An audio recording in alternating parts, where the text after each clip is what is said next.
Have you noticed these AI rusty statue videos literally taking over Instagram and TikTok? Some pages started posting only this type of content a few days ago, and they're already crossing thousands of followers. In fact, one page gained over 5,000 followers, and some of its videos are already hitting millions of views. Now watch what I personally created with AI in just 2 minutes.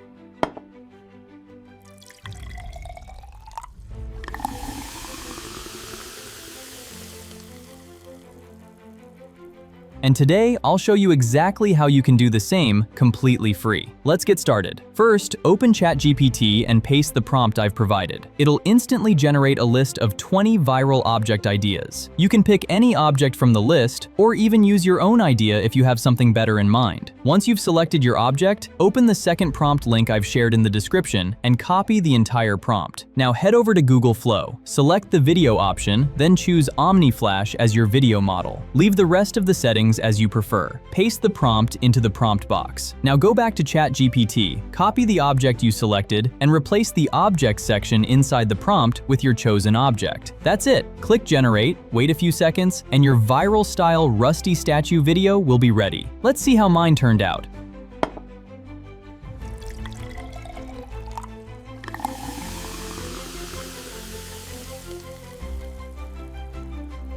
And that's literally the complete process, and can generate unlimited unique videos. Subscribe to the channel right now so you never miss out on the next viral AI niche the moment it drops.